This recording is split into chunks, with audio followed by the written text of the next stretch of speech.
आज हमने के मिलन के पहला रहता। अब तो हर कोनो शिकायत ना रही कि रुआ फोन से ना बतियाई ना भेंट ना करेला। मतलब हम समझनी ना। अब इमे समझे के का बा? तू ही ना ब्याह से पहले कहत रहू कि रुआ बतियाई ना भेंट ना करेला। तला आज से हमार हर पल तुहार बा।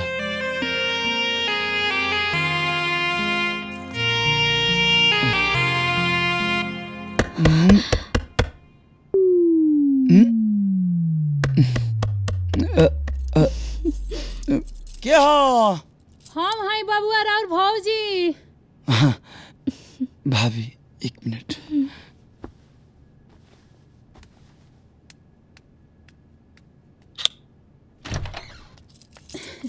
ई ली गर्मा गर्म दूध पी ली।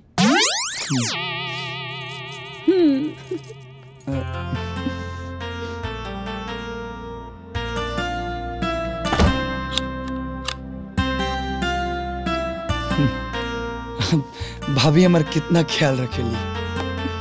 अब देखो उ कह बनू कि जब से तारा के एंगेजमेंट में देखले बनी तब से हमार मन कर लो कि हमेशा तारा के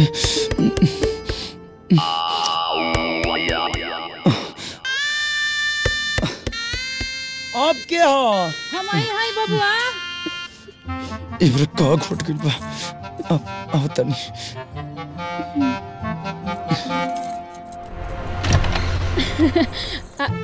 ये हाँ काजू बादाम पहले एक रगा खाए और फिर दूध पिए ताकत मिली। ली जमा के तो जा।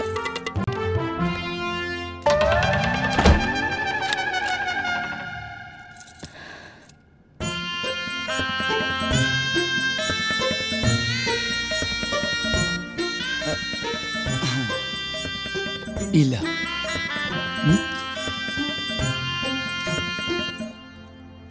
हमनी के सुख दुख हंसी खुशी सब बटा गइल बा तो इहो बटा के चाही ना। और कहल जाला ना आधा तुम आधा मैं मिलकर हो गए हम। और काहे का टेंशन काहे का गम। अब अपने हाथ से किया होता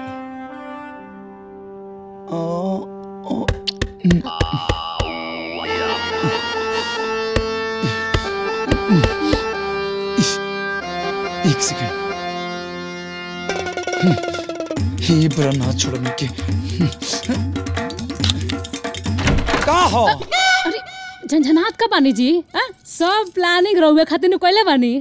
ई ली इलायची सब कुछ खैला पीला के बाद एकरा के चबा लेम। माहौल एकदम खुशबूदार रही।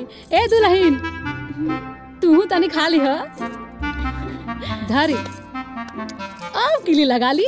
सुना अब के लिए बनना हूँ। अब जितना लौंग इलायची काजू किशमिश पेस्ता बादाम चौहाना जितना बानू सब लेके आवा। एक रात में हमरे के खली बना दो। अब बनाइबू का तू आवा ना। चलो चलो चलो ना आवा चलो। राउर सोहाग रात रोवा करी हम का करम जी। अब के लिए बंद ना करेम रात भर दरवाजा खुला रही। हाय खलो हो खलो।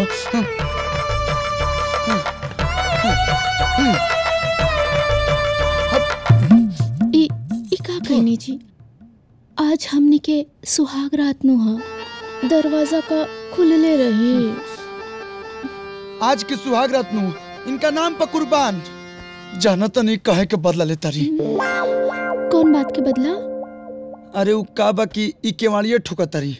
हम तेंगा सुहाग रात के दिने इनकर पलंग के नीचे ही सुत गइल रही। आज हमनी के सुहाग रात था।